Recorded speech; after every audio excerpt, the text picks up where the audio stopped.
1902, the year the South African War ended.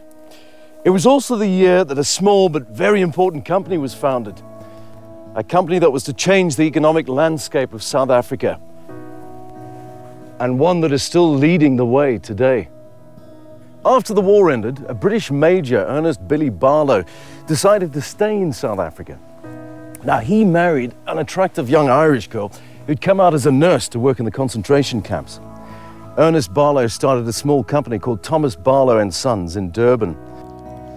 He got together a team and started the first real conglomerate in the country.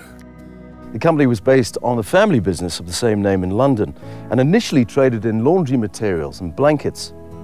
And whilst travelling on his bicycle, Billy made many friends and soon expanded the business to include engineering components. Then came 1914 and World War I. Like any other patriot, Billy joined the South African Army and went off to fight for his country. At the Battle of Delville Wood, he was badly wounded and the only surviving officer in his company. Unfortunately, when he returned to South Africa, he never fully recovered from his wounds and died in 1921. His eldest son, Charles Sidney Barlow, known as Punch because his sister was called Judy, joined the business after he finished his education at Cambridge in 1927. The same year that Thomas Barlow and Sons secured the Caterpillar dealership for South Africa. I wonder if they knew then how important that relationship would become in the future. And Caterpillar was a small company then, and they've grown into a massive worldwide thing, and Barlow's as their dealer has grown with them. Now, from a Barlow point of view, our strength has always been we were considered to be one of Caterpillar's top dealers. Punch was known to be a man of his word and did many deals on the strength of a handshake. Tremendous person, in all ways. Great personality and a great leader. I have no hesitation in saying one of the leaders, business leaders of South Africa.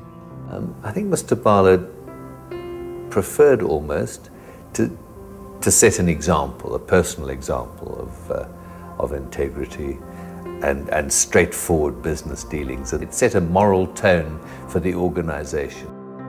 He concentrated on selling tractors for cash and actually sold his first tractor by challenging a farmer that his Caterpillar could outplow a team of oxen. In the 30s, the Great Recession hit. Punch was known to have said, and I quote, "We were very broke and had to take reduced salaries. It was pretty disastrous. We even had to stop having tea in the office."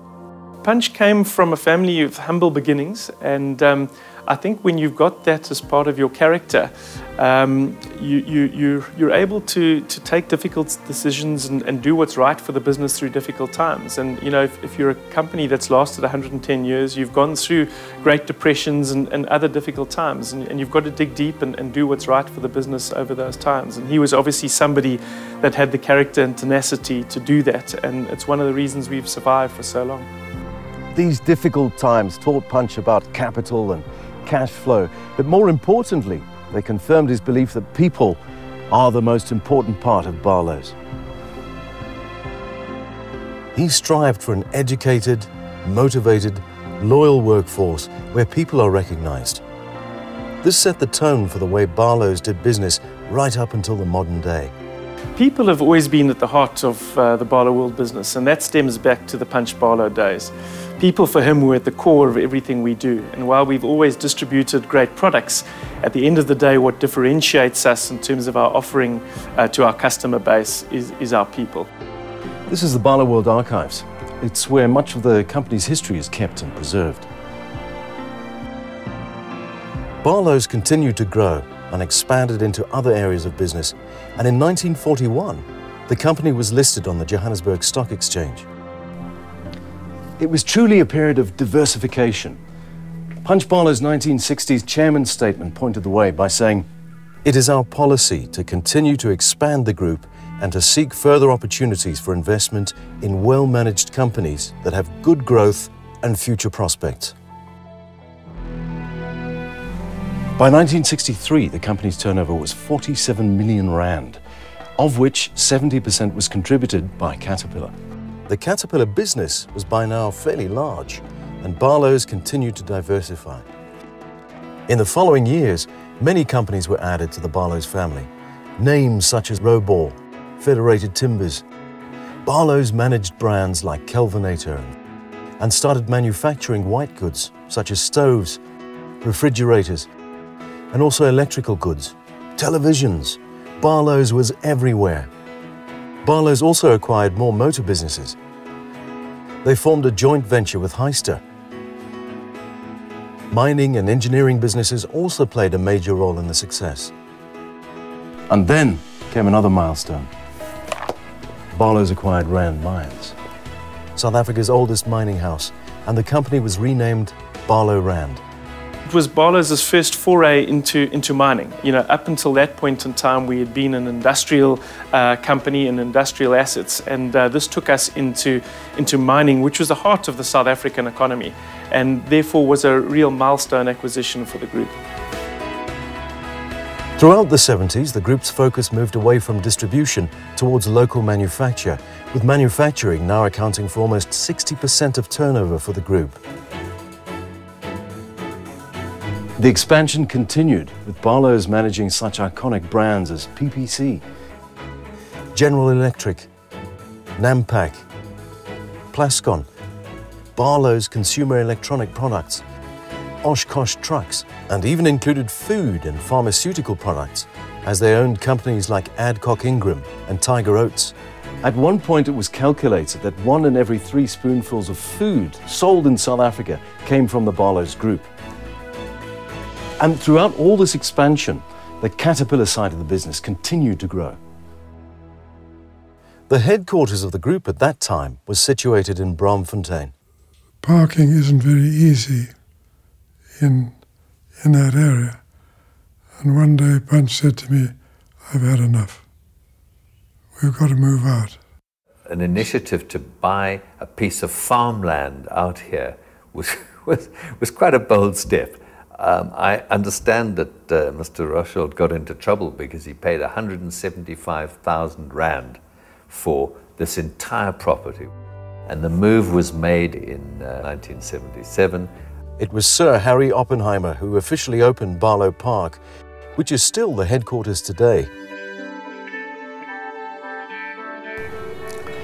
1977 was the 50th anniversary of our association with Caterpillar Tractors and the 75th anniversary of Thomas Barlow and Sons. In 1978, Barlow Rand's Group Code of Employment Practice was introduced, which gave workers of all races equal rights and access to opportunity, which was ahead of its time in South Africa. And one of the things that is holding South Africa back is that we haven't developed black people into society because of apartheid and all that sort of thing. And the one area where Barlow's worked very hard was the educational side, and clearly on the underprivileged. Barlow's has always strived to be a good corporate citizen and was seen as a leader with vision and commitment in the community. Throughout the 70s till today, the company's social investment program has grown and adapted to the changing social challenges of our society. If I look back on Barlow's, coming out of the change of government and all that, one of the most important things we did was really to make life different for black people, particularly in schooling. I think we were ahead of the game. Again, I want to thank Barloworld because this is not the only project in which they have been involved. They have participated in many worthy projects. Originally, it focused on contributing towards better educational opportunities for the majority of South Africans, as well as entrepreneurship projects and the delivery of urban housing. Today, it includes the support of healthcare, environmental, and leadership development. Mr. Barlow said to me, "Would you be interested in some sort of scholarship or bursary program. And in fact, I said yes, and became in fact bursar #1 for Thomas Barlow and Son. And they looked after my university career, 65, 66 and 67. Meantime, companies like Wren Brothers in the USA and Bibby and Sons in the UK, with its material handling and scientific divisions, were added to the group. By the mid-80s, Barlow Rand was the biggest industrial company in South Africa, employing some 245,000 people, which in those days would have made it the 4th largest company in the USA and number 79 on the list of Fortune 500 companies. That's quite an achievement, considering its humble beginnings selling blankets and greatcoats in Durban. And so really from humble beginnings, we've really had a very proud and expansionary time over the last 110 years. Barlow's had become a true multinational, while still retaining its South African heritage. Towards the end of the 80s, the group consolidated, concentrating on doing the basic things better and improving communication with employees. And before the end of the decade, turnover was almost 30 billion rand a year. In the early 90s, the group acquired a share in NBS, the Natal Building Society, and also purchased Finanzauto, the company holding the Caterpillar equipment franchise in Iberia. 3 decades of expansion and diversification meant that Barlow's had become a very successful company because of its sound management philosophies and its people. Not many people know about the role that the company played in politics, though. Barlow Park was looked upon as being quite a nice place for people to meet. In fact, you know, when the constitutional talks were taking place, this was with Mandela, de Klerk and all that, a lot of that took place at Barlow's. In that era where all these issues were bubbling up, Barlow's had a voice. Many of the people that were involved in Barlow's at the time believed that the company had a not too insignificant role in helping the country through that transitional period. Oh, one of the things that prison did was to concentrate my mind on things that have to be done and to have the resolve to do them. And when I looked at Barloworld, and I thought that it was one of the companies that could make that difference, that would make the quantum leap and assist in narrowing the gap between the haves and the have-nots, not only by what it would do, but by the kind of example that it would set. Barlow's also underwent a major transformation in 1994 and restructured the group into a number of independent, self-financed and clearly focused businesses, each serving markets in which they had particular strengths or were the market leaders. Barlow Rand essentially split into 4 different groupings. So the mining assets were spun off and separately listed. The Roynet was spun off and listed, and C.G. Smith, which then included Ilovo Sugar and Adcock Ingram Pharmaceuticals and Nampak, was spun off as a separate listed entity. And then the remaining assets were retained in what was renamed at the time Barlow Limited. It was like a family. Suddenly each child became a person on its own. Before the end of the century was a period of globalization. Barlow's became a true multinational with a strong South African base and operations principally in the UK, Europe, the USA and Australia. Caterpillar had expanded its footprint throughout the Southern African region and Iberia, and also got a foothold in the Russian-Siberian territories. At the turn of the century, a decision was made to give the company a new identity. Barlow's was rebranded to Barloworld, with a payoff line of leading brands, which perfectly portrayed the newly structured group's key strengths and intentions. With a very specific intention of trying to draw this group together, to get people to work together, to get people to understand that they had a common set of shareholders and that we should have reasonably common sets of objectives. In 2002, Barloworld celebrated 100 years of success and a 75-year partnership with Caterpillar. The goal to double the value of the company in 4 years for 4 stakeholders, or 2 by 4 by 4, was implemented. adding incredible value to employees, shareholders, as well as suppliers and the community. The automotive and logistics business, a milestone acquisition there was the acquisition of Avis, the listed company Avis on the stock exchange in 2004. That's been integrated with the motor retail business, and more recently we integrated that with our logistics division, trying to extract the synergies, and we've made some niche acquisitions in logistics which are going to stand us in good stead in the years to come. In the first part of the 21st century, we really saw the value of this company not explode, but earnings were doubled. They were doubled again between 01 and 05, and they were well on the way to doubling between 05 and 09. In 2004, the CAT dealership territory was doubled to almost 10 million square kilometers, an area larger than the USA. We now, the single distributor of Caterpillar trucks and everything from Caterpillar in that area, in the entirety of Siberia, a huge territory. I think it covers 6, 7, 8 time zones. It's really absolutely vast. A large part of our Russian territory actually sits in the Arctic Circle, minus 60-degree temperatures for large parts of the year.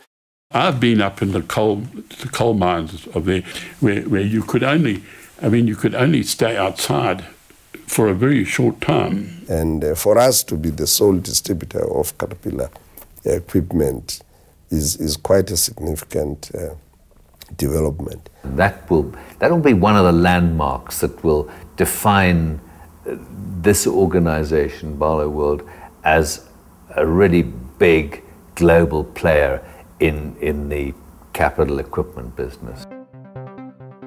And then in 2007, there was another major restructuring of the group. And at that time, we separately spun off PPC Cement as its own self-standing listed entity, and also the Plascon paint assets, which were listed on the Johannesburg Stock Exchange as Freeworld Coatings. We sold off the scientific assets, and essentially we're left with what the historical core of Barloworld being our distribution businesses, which were the Caterpillar materials handling, motor interests, and our recently developed logistics assets. And I think it's lean and mean. Another very visible milestone, which I'm sure everyone remembers, was in 2007, when Team Barloworld became the first South African team in history to be admitted into the Tour de France. The team raised Barloworld's standing worldwide and instilled massive pride internally as well as with the South African public, even going so far as to win a stage. Barloworld are having a dream tour. He's got it on the line. The wildcard team have got a second stage win. The last couple of years have seen a strong focus on developing skills and training, with the Leadership Development Centre being launched, where our employees are exposed to professional development programs. The Centre for Technical Learning on Barloworld's Equipment Campus in Isando also teaches much-needed skills. So we're training not only for the nation, incidentally, but also for Southern Africa, because at Isando, we have people from all the SADC countries. There is also considerable investment in the equipment division, specifically in this, the Barloworld Reman Centre, one of the largest facilities in the global CAT dealership network. South Africa needs to develop the skills. We need skilled people. The education has left a lot to be desired.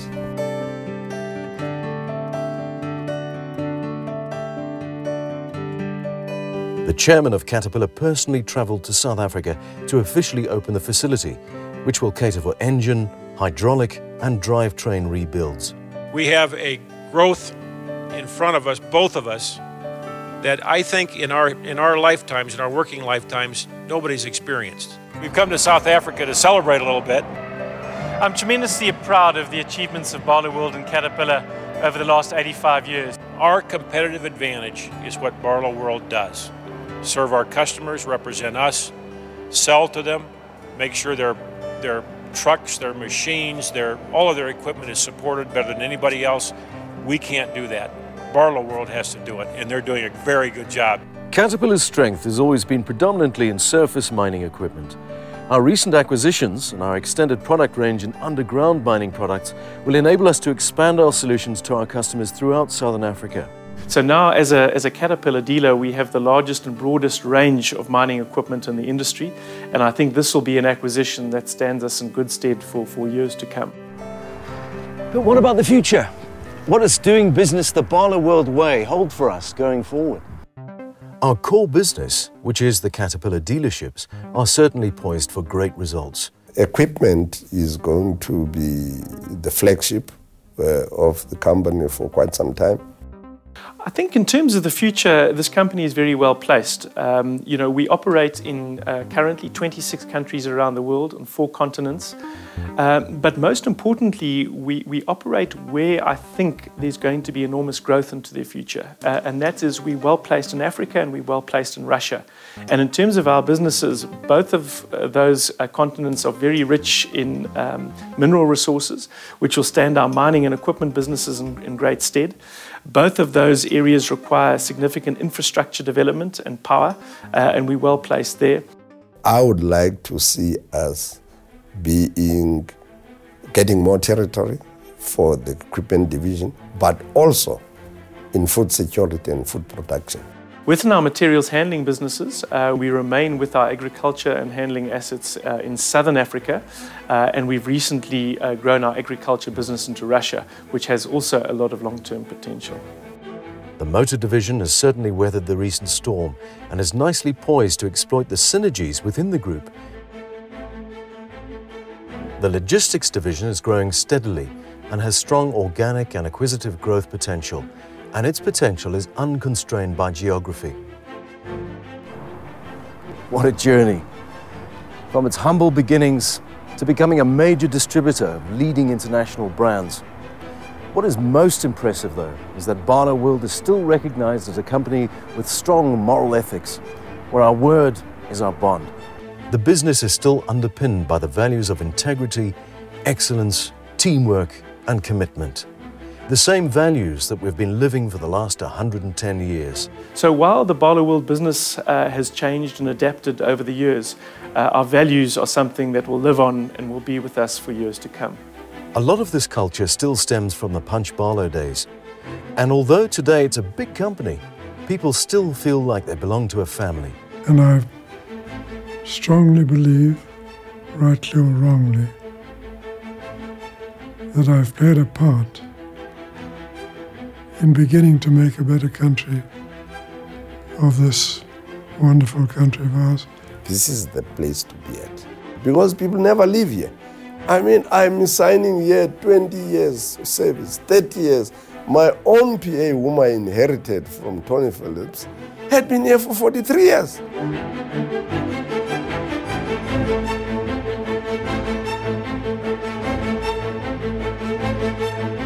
One of the best times that have come to Barloworld is the present time. Barloworld people are tenacious, resourceful, and driven.